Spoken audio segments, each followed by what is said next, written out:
privacy is a privilege, and youth is wasted on the young. I'm Erin. I'm Tom. And this is Baby's First Watch List, one of the best podcasts in the world covering a Lindsay Lohan movie this week. Wait, who else is? I don't know. Oh. Today, we're trading our meatloaf for turkey with the Lindsay Lohan and Jamie Lee Curtis comedy Freaky Friday. Woo! I love this movie. This 2003 fantasy comedy was directed by Mark Waters, who also directed Mean Girls, Ghosts of Girlfriends Past, and Mr. Popper's Penguins, which is certainly a set of movies. Classics. Freaky Friday is based on a 1972 novel of the same name by Mary Rogers. This version of the movie was the fifth adaptation of the novel. There was one in 1976 for which Rogers actually wrote the screenplay, and it starred Jodie Foster and Barbara Harris. In 1984, there was Summer Switch. In 1985, there was A Billion for Boris. In 1995, there was a TV movie called Disney's Freaky Friday, starring Gabby Hoffman and Shelley Long. Oh, wow. And in 2018, there was a Disney Channel original movie version based on both the novel and the 2016 musical by Bridget Carpenter, which is also, of course, based on the novel. Mm-hmm. The novel I read, it's not very good. Oh, well, they made 5 movies and a musical out of it. I love this movie, and then I read the book, and I was like, this is not as good. It's good. It's a good concept that you can do whatever you want with. There's a whole thing with like a washing machine Okay. that they took out of this version. It's probably good, where like she didn't know how to use the washing machine because her mom always did the laundry. There's plenty of stuff in this movie that is not exactly, doesn't age very well. But Yeah. that would have been another thing. Yeah. The screenplay for this version is by Heather Hawk and Leslie Dixon. Hawk was a 1999 recipient of the Walt Disney Screenwriting Fellowship, and for Freaky Friday, she and Dixon were nominated for a Saturn Award. Oh, wow. She also wrote the book for the 2007 Legally Blonde musical. Oh, that is a great musical. And was nominated for the Tony for Best Book. Excellent musical. And she was a judge on our favorite television series, Grease, you're the one that I want. Legally Blonde, the musical, The Search for Elle Woods. That was a great show. And guess who won? Laura Bell Bundy didn't win. She was the original Elle Woods. We did this in our Legally Blonde episode a long time ago. It was really good. And you can watch the actual Legally Blonde the musical on, like, you can find it. It actually aired on MTV. So I recommend it a lot. The songs are excellent. The book is great. It's awesome.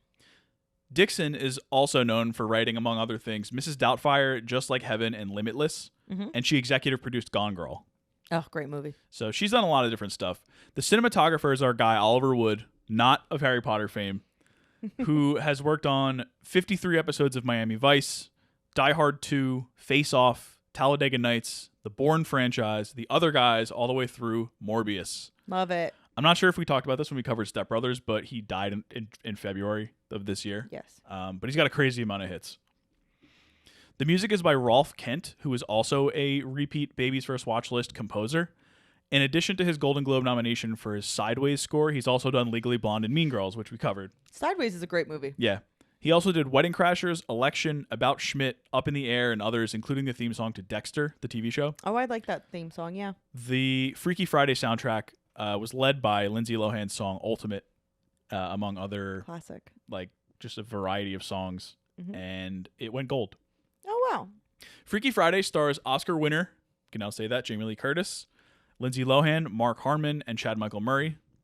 This is our third Lohan movie after Mean Girls and Falling for Christmas. And you better believe we're doing Parent Trap soon. Yeah. Harmon is probably best known for his 18-year run on NCIS. Yeah, definitely. Right? Definitely. And Murray is probably most known for being a teen heartthrob in the mid-2000s following his roles in this, Cinderella Story, Gilmore Girls, Dawson's Creek, and One Tree Hill. One Tree Hill is his, like... That's why I left it for last, yeah. Big one, yeah. Although this and A Cinderella Story are his, like, wow. Yeah. This is a wow one for sure. So the idea for Freaky Friday, the remake, was ruminating with producer Andrew Gunn and the president of the studio, Nina Jacobson, until The Princess Diaries came out in 2001 and showed that there could be a successful movie starring girls with their moms. Yes. That was what the Wikipedia article said. It's true. They met with Mark Waters, who felt he wouldn't get any more directing jobs and thought he should tank the meeting because he thought the script was bad, but he ended up going forward with it. Lohan's character was initially written as a goth, but she didn't really like that because she didn't think too many people would relate, so she dressed as a preppy for her audition. But she ended up being somewhat of like a grunge teen. Yeah. And they went with a rebel daughter and straight-laced mom dynamic. Freaky Friday did well critically and commercially, scoring an 88% on Rotten Tomatoes critic score. As it should. And an A- on Cinema Score. Don't look at the audience score on Rotten Tomatoes. Yeah, I'm confused on why it's so low. I don't know. It's like a 50, 55 or something like that. Doesn't make sense to me. It also made $160.8 million on a $26 million budget. Lohan won a variety of MTV Movie Awards and Teen Choice Awards, including the Teen Choice Award for Choice Hissy Fit. Ugh. It was nominated for a bunch of other awards, including 4 Saturn Awards, and Jamie Lee Curtis was nominated for the Golden Globe for Best Actress in a Motion Picture, Musical, or Comedy. There is apparently a sequel on the way. Curtis, in October 2022, talked about how she and Lohan are still in touch and how they were talking to the studio about it. Shortly after, Disney confirmed the sequel was in development with both Curtis and Lohan slated to return. Filming is supposed to begin in 2024. I would watch it. Yeah. Why not? That's Freaky Friday. That's amazing. Do you want me to do New Jersey Connection now? Yeah, sure. All right. Go ahead. It was tough, but we got there. It wasn't. Wait. I'm not there yet. Okay. All right. How does it go again? Get connected. Get connected for free. Free. New Jersey Connection. Good job. That's it? Yeah, that's it. All right. So Evan, the guy who is Tessa's patient who comes in every single day. Yes. And Willie Garson. He's an absolutely indispensable part of the movie, and some would say he's actually the best part of the movie. He played Stanford in Sex and the City. Yes. Carrie's best friend. He unfortunately passed away. Yeah, he did. Some would say he's the entire reason for the success of this movie. He was born in Highland Park and graduated from Highland Park High School. So amazing. Again, without New Jersey, there's no Freaky Friday. There's no success of Freaky Friday. No success of Sex and the City either. Yes, correct. We love you. I miss you, Willie Garson. He's literally one of my favorite parts of that show. Yeah. He's wonderful. Yeah. Yeah. All right. Oh, that's great. I didn't know he was in New Jersey. Yeah. New Jersey. You just got connected for free. Free. New Jersey Connection. Good job. All right. So I have seen this movie a billion times. So since we're Freaky Fridaying our positions here, Tom did lots of good research on his like intro parts and all of that, and I decided I'm just not gonna do that for the summary. So we're going off the cuff here. So all right, I have the Wikipedia page up, and we're gonna figure which is more or less what I do anyway. All right. So Freaky Friday 2003 is about the Coleman family, in particular mother and daughter duo Anna Coleman, played by Lindsay Lohan, who is an aspiring musician who is also kind of a rebel girl. She doesn't like to be told what to do. And her mom, Tess, a widowed psychiatrist who is about to be remarried to King Mark Harmon. I think his name's Ryan. Yes, it's Ryan. In the movie. And to me, like, movie over. Marry Ryan. Live your best life. I love you, Mark Harmon. So Tess and Anna are kind of going through a rough patch in their relationship. We don't know how long this rough patch has been going on, but this day does not seem good. This Friday, Anna is having if I had a day like this at high school for Anna, I would have a nervous breakdown and never go back to school. But it seems kind of par for the course for her. She's kind of bullied at school. She walks in and she immediately sees a girl with the same shirt as her. And instead of just being like, that's fine, because that is fine, she kind of turns her shirt inside out, and it looks silly, but she goes with it. She meets up with her friends, 2 members of her band, Pink Slip, and immediately runs into Jake, played by Chad Michael Murray, her crush. And Jake kind of just looks through her and walks away, and she's like, oh my God, this is my life. She runs into Stacy, who her mom, Tess, is like, well, Stacy's not that bad. No, Stacy is so mean to her. Stacy's not great. She's so mean to her. And she goes to English class and has an amazing kind of idea about 1984, the book, and she still gets an F. And her teacher, Stephen Tobolowsky, who is a teacher in Glee and all kinds of other stuff, he's like big time teacher guy. He is mean to her for no reason. Of course, her mom does not understand any of that. She thinks Stacy is the nice friend that Anna had in school, and there's no reason why she should be failing English class. Anna and Tess just don't get it. They don't get each other. And Tess is going through a really stressful time. She's got tons of beepers and fax machines and old school cell phones in her bag. She is a psychiatrist to patients that are definitely high needs, where they need her a lot. And so it's a very stressful position for her to be in. And let's not forget, I guess it's Thursday that this takes place. Yeah. Saturday, she's getting married. and her daughter is not happy about it. So they kind of bring this feud into a dinner at a restaurant that they seem to frequent all the time. And the owner of the restaurant and her mother notice that these two keep fighting. The mom decides to do something about it, and she brings 2 fortune cookies to them as they're heading towards the bathroom. They take the fortune cookies, and as they're still fighting, kind of separate themselves, open them up, read a mysterious fortune, and an earthquake happens. This is the part of the movie that doesn't age well. Doesn't age well. That's okay. We're going to move forward past that. But you're right, it doesn't. So they leave the bathroom. They're like, oh my gosh, did you feel that? Wow. And you can kind of see in that moment that they are closer than you think they are. You know, right? They like sort of react. They react and are kind of like, "Oh, are you okay, sweetie? It's okay." Yeah. Whatever. They go back to the table, and Ryan, Mark Harmon, Tess's dad, Grandpa, and Harry, who is Anna's younger brother, did not feel any type of earthquake. Curious. Weird. They wake up the next day. Boom! They're in each other's bodies. What do? They can't go to the hospital because that probably would not end well for them. Yes. So they decide they would end up in a different hospital. A different hospital, yes. So they decide to kind of play out the day in each other's bodies. So Anna goes to school, gets into all kinds of hijinks. Tess tries to figure out how to be a psychiatrist, deal with wedding planning, and she also keeps running into Jake, the guy that she has a crush on, right, as Anna, but is in Tess's body. Oh no. Weirdly, Jake likes Tess, the mom, Jamie Lee Curtis. And even though it's actually Anna, and it causes a little bit of a situation there.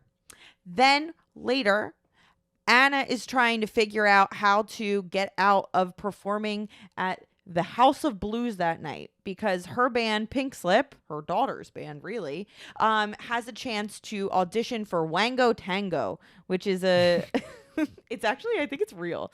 It's I think a festival that's going to take place, and they need a local band. So she's trying to like get out of that while also having to figure out how her daughter, who's really her mom here, is going to do a rehearsal dinner for the wedding and how to fix everything. At the rehearsal dinner, you find out that Mark Harmon's character is actually like an amazing guy, which we kind of There was knew. nothing to indicate otherwise throughout the movie. But Anna in Tess's body kind of realizes that this guy's not going to replace her dad, but instead is there to help. Anna, who is actually Tess, decides, okay, I'm going to give this the old college try of playing the guitar. And the real Anna in Tess's body is backstage, able to rock out the solo. Yes. So then they end up winning the Wango Tango. Jake is weirdly like popping up in every scene, like begging Tess to like hang out with him. Jake is...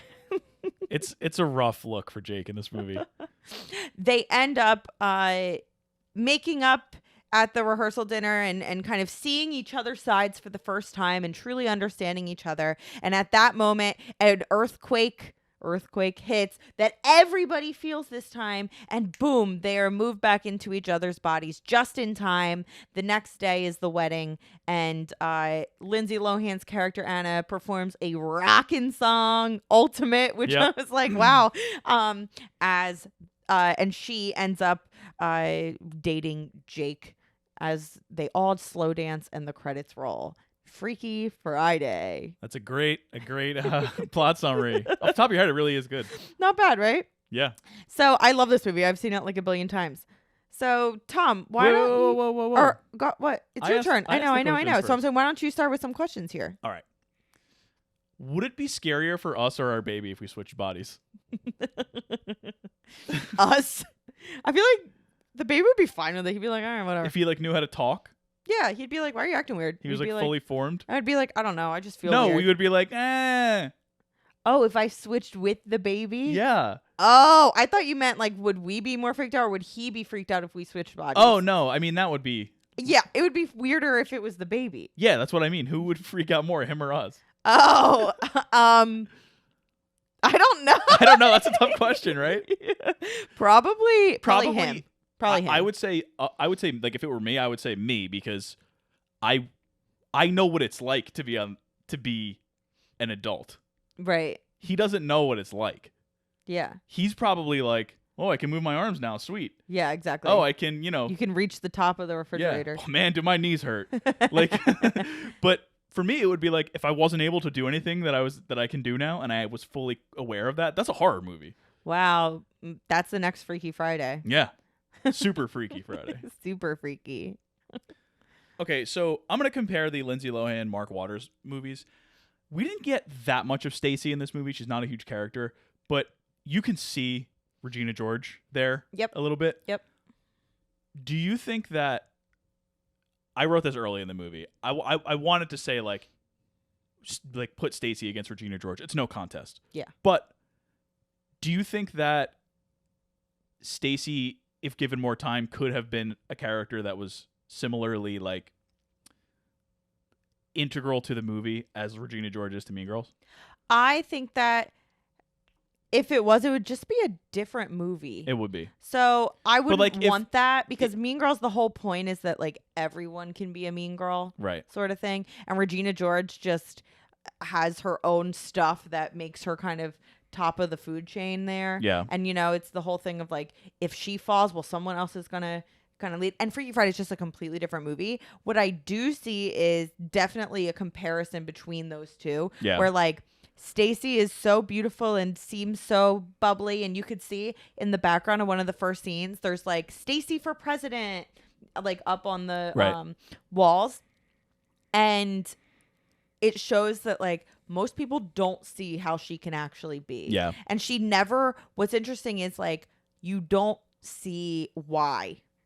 And I like that. I think that's interesting. You don't know why she's like this. She just is. And sometimes that's how it feels in your own life, right? If you're in high school and someone's mean to you, you're just like, why are you mean to me? Yeah. And even if people and don't. the answer sometimes is just, there's it's no high reason. school. Yeah, exactly. Exactly. So I like that about Stacy's character. Would I want to see more from her? No. Yeah, I mean, well, it depends on who the actress would be. If it was this actress, like I don't really know her. She was good, but if it was somebody famous, like that's famous then now, maybe. I'd be like, oh yeah, I probably would have wanted to see more of them.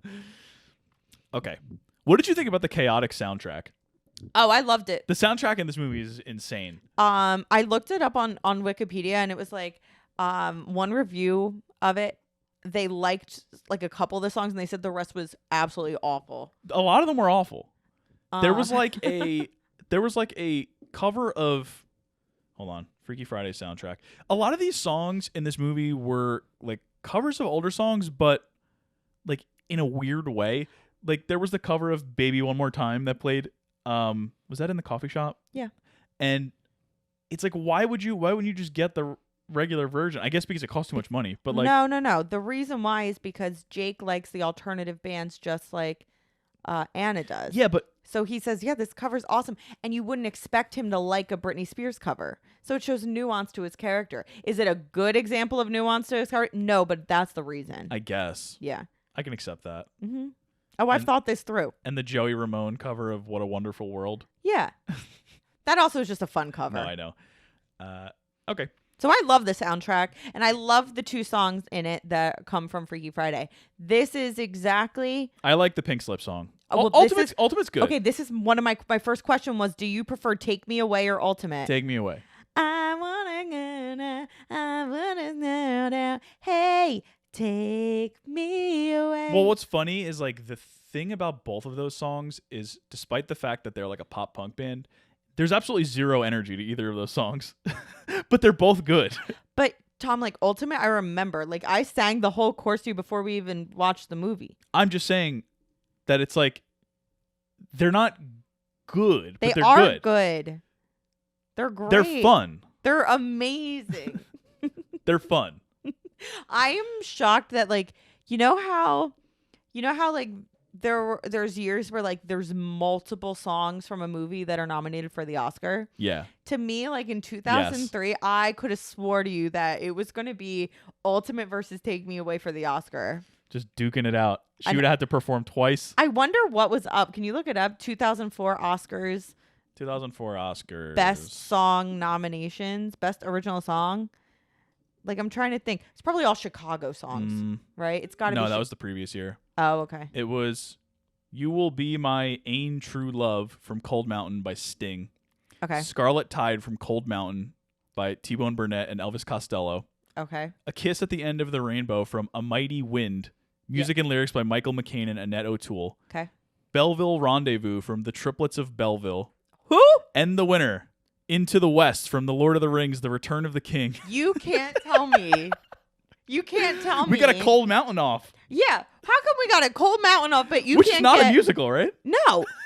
But you can't get Ultimate or Take Me Away, let alone both. Unreal. Unreal stuff. Justice. Listen. For Ultimate. This is why no one respects the Academy. That's right. We could have gotten Lindsay Lohan and Christina Vidal performing at the Oscars in 2004, and we missed that. And opportunity. honestly, Jamie Lee Curtis probably would have done it too. Now, she would have done the solo. Jamie Lee Curtis would have done the solo, 100%. and we missed out. Yeah, we could have had a Jamie Lee Curtis Oscar a long time ago. I will also say that Cinema Sugar, which is like they're like a newsletter. Movie newsletter that we talked to on Instagram, they messaged us and just asked one simple question, which is, why does Ultimate go so hard? You're it. You're the ultimate. It's automatic. I'm sure of it. No lie. And then they go, meow, and they all jump at the same time. Yeah. Now it's choreography. Wow. Baby. I was like, Pink Slip. Eat your heart out, Kenny It's Ortega. amazing. How come they're not headlining Lollapalooza every year? Yeah.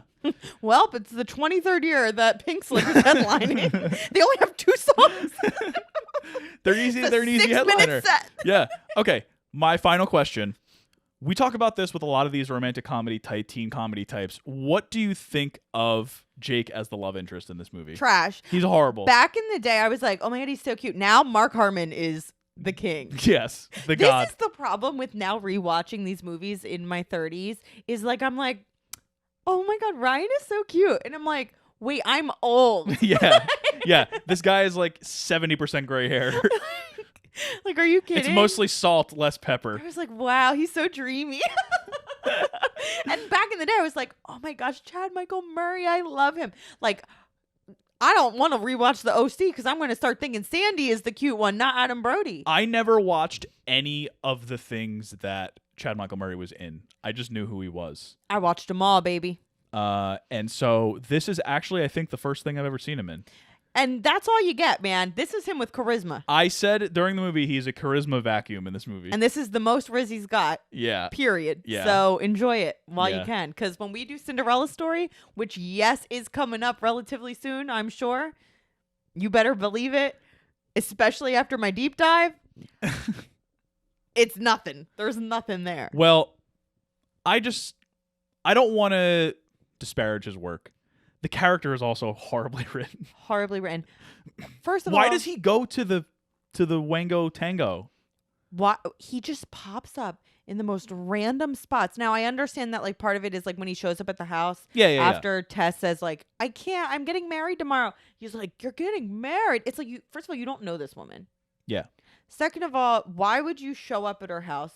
Ew. But like I get the reason why. Like it's him being like, I love you. And it's like a say anything reference. Exactly. Yeah. But then why are you showing up at Wango Tango? Say Anything? Is that the right movie? Mm-hmm. Yeah. Why are you showing up at the House of Blues, first of all? Then why are you showing up at Tessa's wedding to date Anna? Why was he? Did he get the last minute invite? I don't know what the whole deal is here. The only reason that he like likes Did Anna, she have an outstanding +1? Like it just doesn't make sense. And the only reason that he likes Anna is because she did a solo on stage. Right. That's it? Yeah. He doesn't know about the body swap. No, he doesn't have any idea about the body It's swap. not even like there was a point where they were like, oh, actually this whole time when you were talking to my mom, it was actually me and my mom's body. Right. Which would have been a whole other thing you got to tackle. Yeah. But like he still, in his mind, he had this connection with her mom. Yeah. And now she did a solo and now he's like, actually, I like her. She can rip that Yeah. guitar. Yeah. And it wasn't even her, but it was her in her mom's body behind like backstage. I understand that like at the beginning of the movie he does like her and he's about to ask her out. Yeah. So I get that. But then when they're body swapped, like she does some mean things that he doesn't like, right? He doesn't like the way that she's acting, and then he doesn't like that she erases Stacy's test, which is funny. And she writes something. I forget she wrote something on it too. Something mean, Yeah. being like, I'm stupid, something like that, which is mean. Don't do that. But so like he doesn't like her anymore. Right. And then he likes her mom, and then she does a solo, and he's like, yep, Let's back go. to liking her. Yeah. It doesn't make any sense. It's not but very... he does say, yesterday was freaky. And I was like, wow. We cheer. Yeah. It wasn't the best character I've ever seen in a movie. No, but honestly, like, compared to a lot of the teenish movies, which I'll talk about it a little bit, all the teen movies of that time that I really liked, he's fine. He's got a little bit of something, little personality. I'm not going to sit here and say he's horrendous. Like, he's not like... He was fine. For the type of movie this is, like, he's watchable. He worked. Yeah. But it's not a well-written character. No. That's all you got? That's all I got. I only have a couple questions, too. So, yeah, I asked about Take Me Away or Ultimate. The answer is both. Yes, correct. All right, first of all, who's your favorite character in the movie? And then who's your favorite minor character? My favorite character in the movie is Tess. Which Tess? Tess in Lindsay Lohan's body. Yeah. Which is fun because then it's like it's both Lindsay Lohan and Jamie Lee Curtis at once. Sort of. It's fun. But what I will say is that Jamie Lee Curtis did an amazing job of being Lindsay Lohan. It's so good. That's honestly what makes this movie actually a good movie is these two. If you watch the first act before they've switched bodies, and then you watch the second act, they're doing the same things that the other person was doing in the first act with their faces, with the words they use, and not even just like the obvious jokes, right? Like with the minor things too. Both of them were so good at the tone and everything. Yeah. Plus, it's just fun to see Jamie Lee Curtis acting like a teenager. And I think this was the first movie she was in where she was like kind of wacky in that way. Like she was always in like she was a horror, like a scream queen and all that. And I think she was kind of crazy in A Fish Called Wanda. Oh, okay. Plus, she's married to Christopher Guest, so I feel like there's got to be some wackiness sense of irony somewhere. Yeah. Well, there obviously we know now that there is, of but course. Even at that time. Yeah, I agree with you with all of that. How about minor character? I love the detention lady. Oh, she's the best, Mrs. Brown. Miss Brown, yeah. Is that her name? Yeah, I wrote down Miss Brown is goated. She's like randomly the detention lady, but also the lady who does the standardized tests. Yes, so, the proctor. That is just such a boring job. Yeah, but she's always she's like trading her lunch every time she comes into detention. She's like, "Oh, what do you got today?" And she, turkey and meatloaf. She goes, "Oh, meatloaf," and she's like, "Oh, I got turkey," and then they just switch. Another time she goes to detention the same day, and she just puts like an extra Gatorade on the desk for Mrs. Brown. Yeah, that's good. Yeah, she's probably my favorite. That's good. What about yours? I don't know who I also like in the movie. I mean, obviously the two leads are just the absolute stars. Yeah. I always like the grandpa. He's just like earthquake. Yeah, he's always talking about how the whole movie there's an earthquake. And I really do like what's his name? Willie Garson. Yeah. He's great. Evan, yes. Yeah. Evan. He's great too. I like everybody except, some of the Chad Michael Murray just didn't know. I thought that the actresses in the Chinese restaurant were good for what they were. Oh yeah, they're really good. Rosalind Chow is one of them, I believe. Mm-hmm. And she was the daughter. And who was the Lucille Song? She is she was in Fresh Off the Boat. Fresh Off the Boat, yeah. Yep. Yeah. Yeah, they were. I thought that they were good for what they were. The characters are just dated. Yeah, exactly. So my next question: was there a better teen actor in the mid 2000s than Lindsay Lohan? I am a Lindsay Lohan truther. I think she, was amazing. She's an amazing actress. I'm gonna be honest with you. I haven't watched enough teen movies to really have a fully fleshed out opinion on this, but I will say that she's a superstar. She's got the X factor. Even when we watched Falling for Christmas, the movie's bad, but she's great. She's great. Wait till you see Parent Trap. She's amazing. Yeah, I mean, while playing two roles, she apparently likes to do these weird off-kilter roles because between this one and the Parent Trap, she liked it back in the day. Yeah, I do want to see a Prairie Home Companion from her Yeah. because it's Robert Altman. Yeah. And I think she would I'm sure she was great. But I really hope to see more from her because going back and rewatching Mean Girls, doing that. I watched The Parent Trap with my students a couple years ago. She's just amazing. The only other actress that I thought of that I was like, she also was just excellent was Evan Rachel Wood. Yeah. She in 13, she was like, Oh, I guess we're counting that as like I was thinking like comedy, like. oh, But yeah, no, that she definitely counts. just amazing. And then, like Natalie Portman, Haley Steinfeld was good. Yeah, she was a little bit younger, obviously. Yeah. Like it was a little bit later. Yeah. But how old was she in Edge of 17? I don't know. She might have been like 18 or something. In True Grit, I think she was 13. That teen actress. Yeah. It just was that the mid 2000s. Oh, you mean time wise? Oh no, it was 2010. Yeah, so that was a little bit later. Yeah. But yeah, I think Lindsay Lohan just like is the best. I don't know what else to. Did you like it? What about Amanda Bynes? I mean, Amanda Bynes was funny.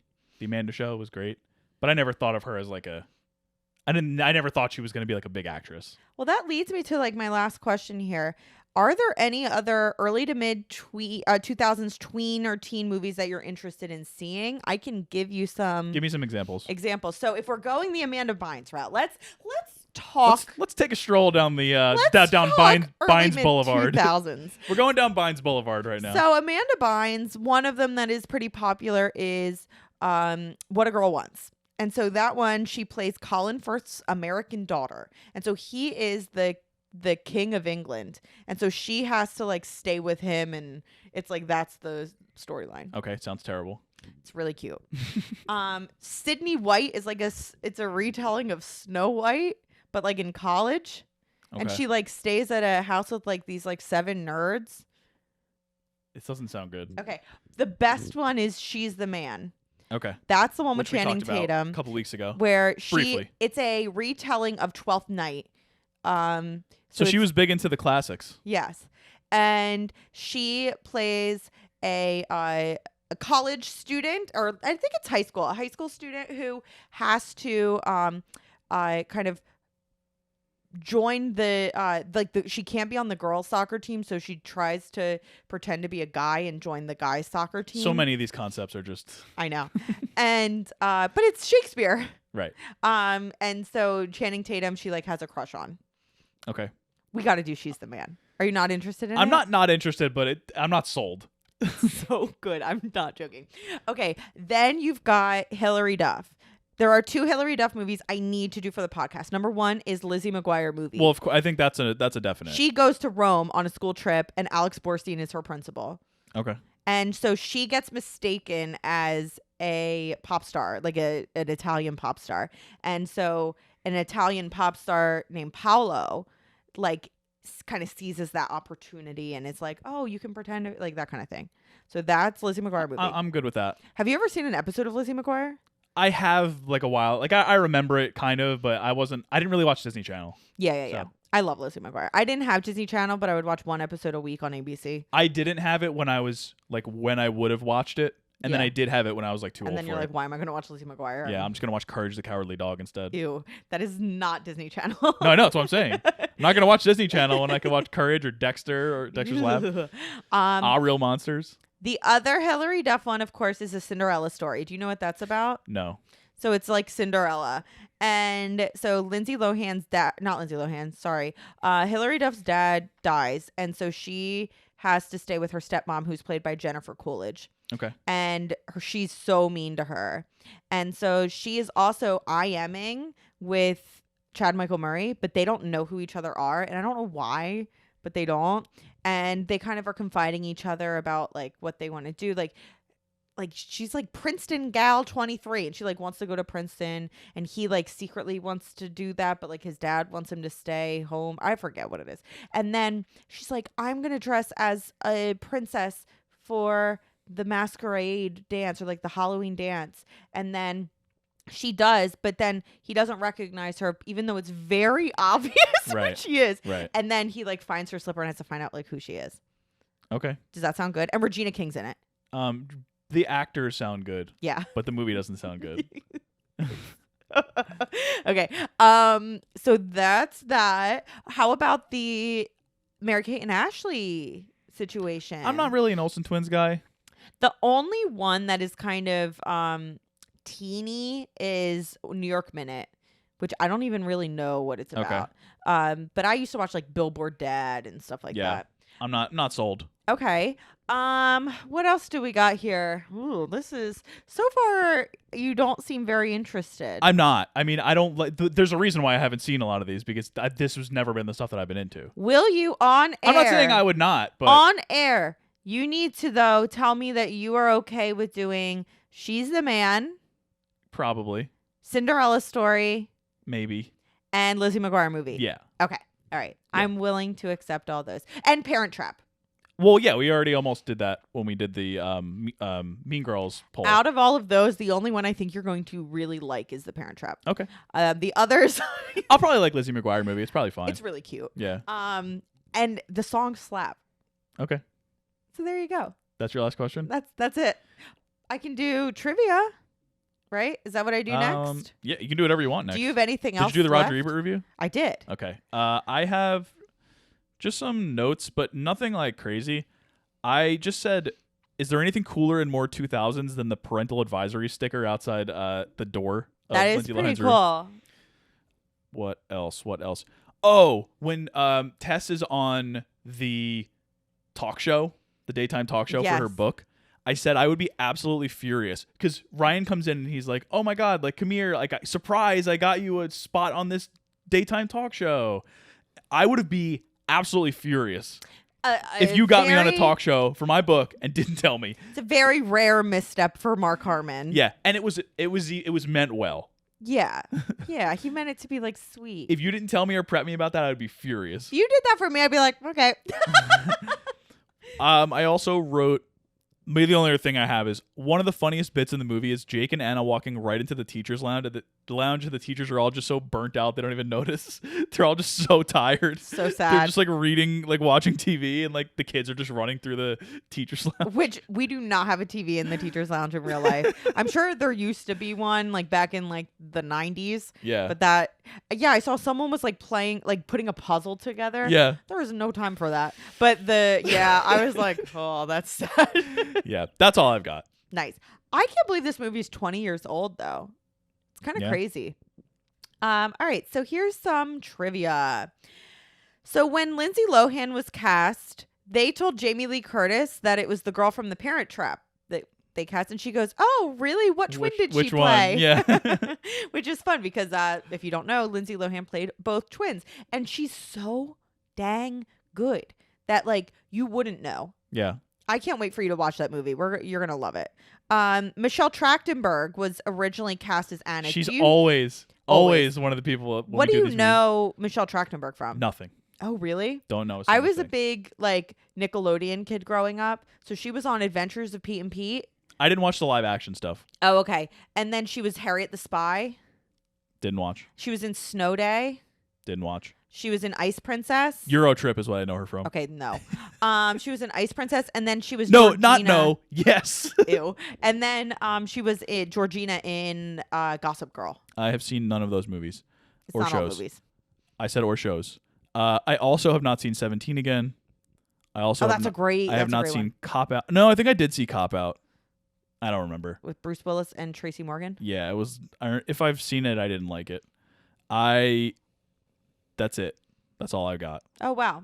So yeah, I watched a lot of Michelle Trachtenberg growing up actually, but she was definitely one of those like almost cast in a lot of things. Yeah. Kelly Osbourne also auditioned for Anna. I did see that. And said she was offered the part and she regretted not taking it. Yeah. And then they also, it was I think, because Sharon had cancer or something at the time, right? Yeah. Yeah. And I think she was also considered as a member of the band. And Gwen Stefani was offered the part of one of Anna's friends in the band. Oh, too. okay. Were they around yet? No doubt. Yeah. I don't know like when they started. Yeah. I would have been like, why is Gwen Stefani in this little part? Yeah.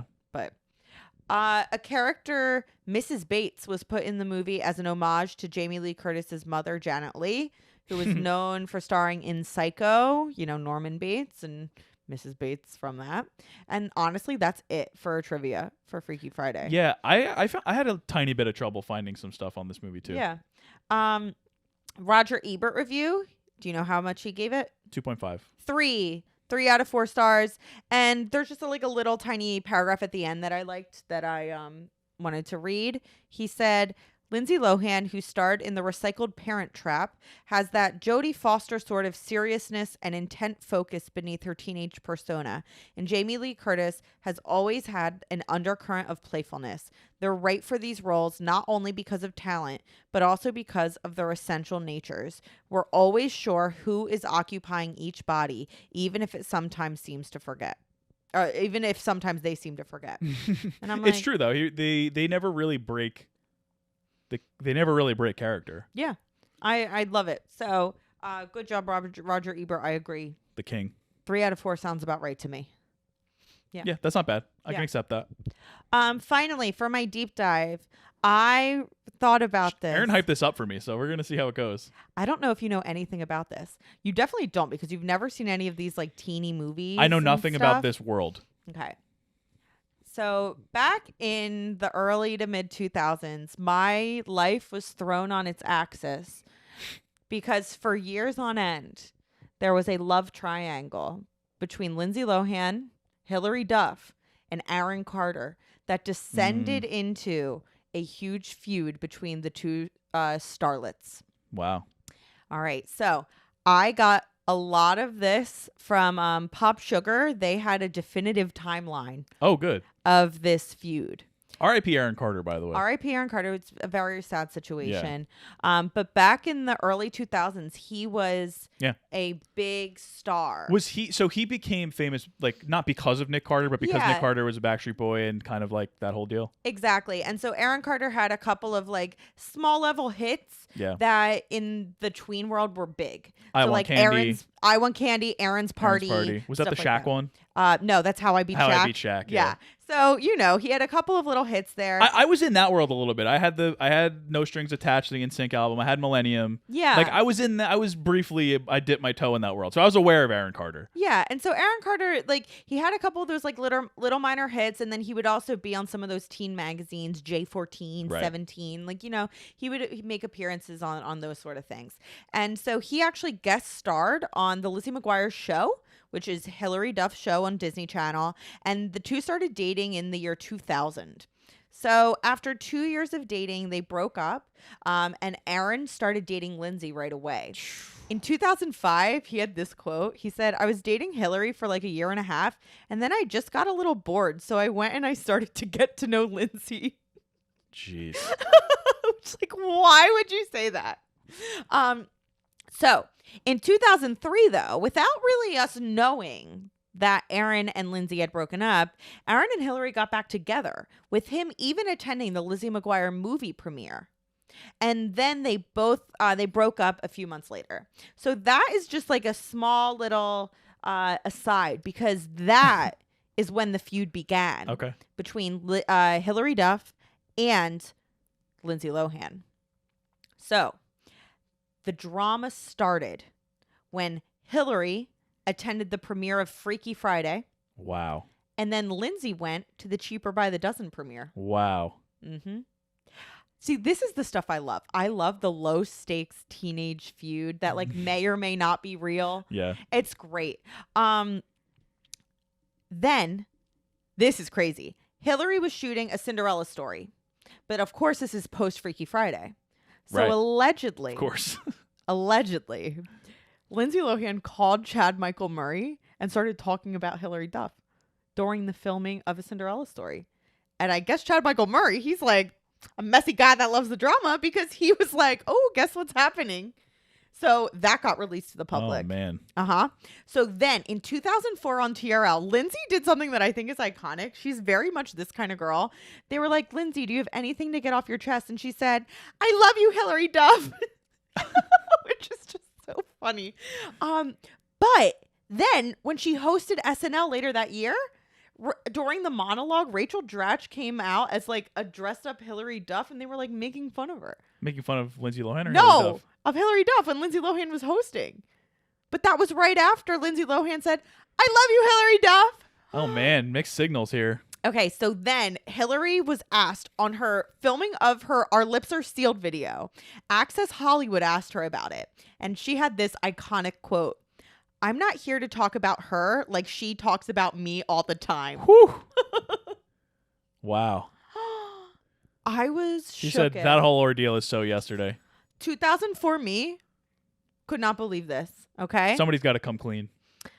So in July 2004, Duff allegedly banned Lohan from the A Cinderella Story premiere. Wow. And a few months later, she said to Blender magazine, quote, sometimes I really hate Lindsay Lohan.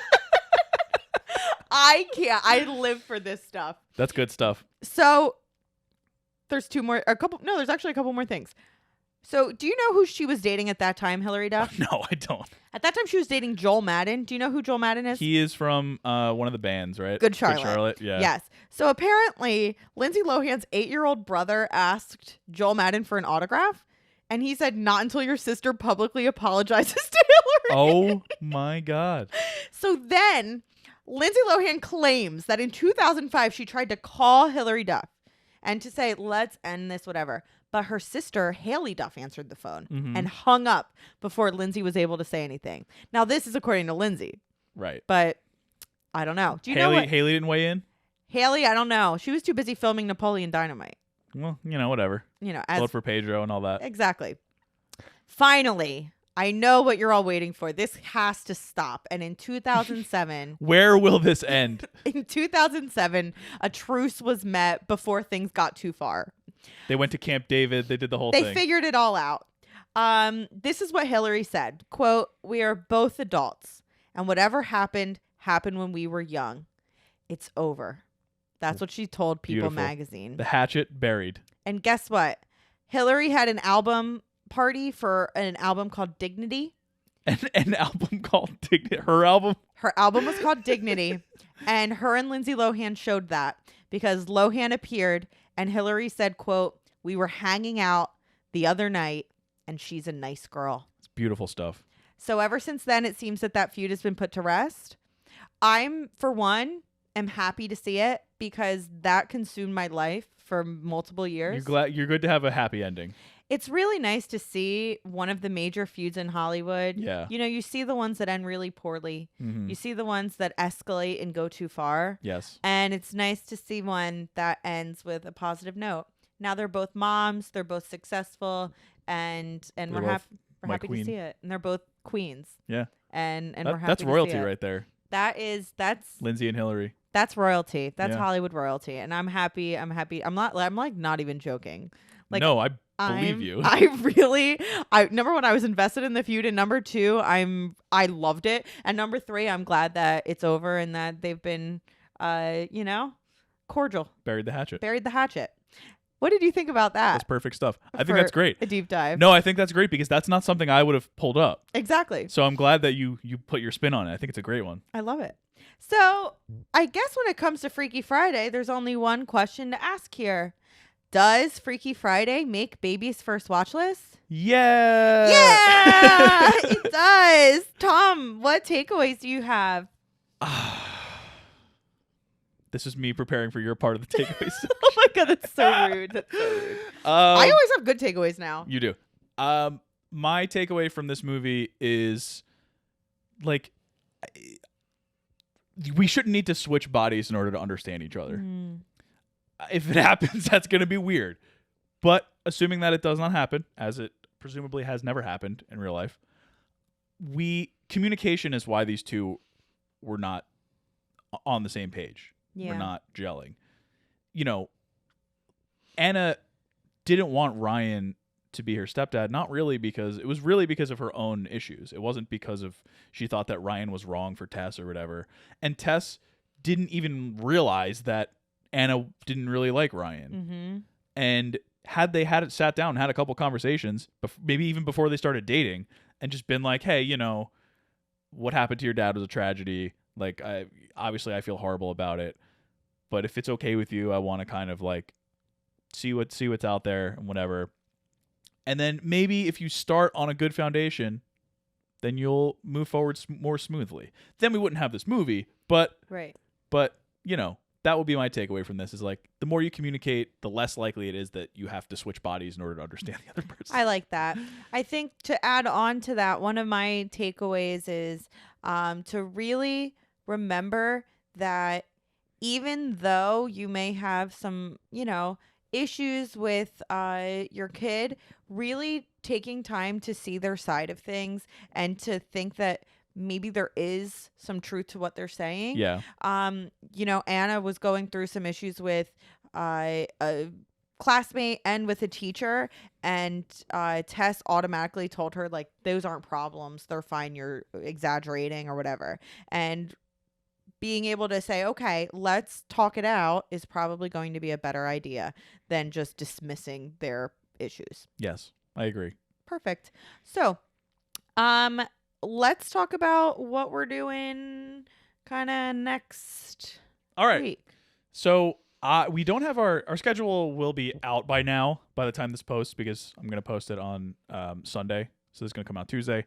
And next week, it looks like we're penciled in for another guest. Woo! And it's going to be our friend Robbie, who has a very successful podcast of his own. So he's going to be excellent on ours. Oh, yeah.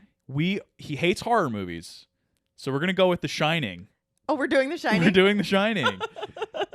So that... Has he ever seen it? He hasn't. Oh, my goodness. So that is going to be great. We just watched The Shining recently. It's actually really good. I did not like it in high school, and I really liked it now. Yeah. It will come out on the 10th. So that'll be next week. Then I'm just going to make up our schedule for the rest of the month, okay? Yeah. So the following week, we're going to do Friday the 13th because it's coming right after a Friday the 13th, and I think that'll be fun. Then on the 24th, we're going to do Rocky Horror Picture Show because we're going to see Rocky Horror on like the 9th or something this month and like at Bucks County Playhouse. Yeah, so we're seeing like a live version of it. We'll probably watch that before. I want to watch it before. Yeah. So we'll have watched that a couple of weeks prior. And then for on Halloween, we're going to do I'm between two here. Do you know which one you want to do? Is Psycho or Sixth Sense? Yeah. Is that what it is? I mean, I say it's up to you. All right, let's do the Sixth Sense for Halloween. Because we have no other. We have a slasher, but we have no other like ghost movies. Okay, perfect. So we're gonna do. Yeah, so it'll be this was Freaky Friday. We're gonna do The Shining next week with Robbie. We're gonna do Friday the 13th. We're gonna do Rocky Horror, and we're gonna do The Sixth Sense. That's a great little Halloween and lineup. that's our October this year. Spooky season. Yeah. So, yeah, go ahead, send us off. Okay, so you can follow us at Baby's First Watch List. We're on Instagram at Baby's First Watch List, and then we're on YouTube, so you can watch us. YouTube, TikTok. We're on YouTube. We're on TikTok. Threads. We're on Threads, I guess. Which I post on Oh, every you now do? and then. Yeah. Is anybody on there? Ghost Town. It's like. Ooh, it is a little bit of a ghost town, but I want to be there in case it comes back. Oh, okay. I feel you. And plus, it takes me 2 seconds to post there, so I just do it. Yeah, and feel free to answer our. Feel free to do it. Answer our questions. Yeah, we've been asking in our Instagram story every week if you have questions or comments you want us to talk about. So go ahead and do that if you want, if you feel so inclined. And so thank you for watching us and listening. It's always so much fun when we have friends and family message us to tell us that they listen and that, my mom just told me she listened to our 2 latest episodes. So that's really cool. So please feel free to listen and talk to us about it. Yeah, like, subscribe, all that stuff. All right. This was a freaky episode. Yeah, we'll see you next week. We will be back to our normal rows. We should have switched seats too. Oh my gosh. But yeah, so we will be back next week with The Shining and Uncle Robbie. All right. This is going to be interesting. Bye-bye. Bye.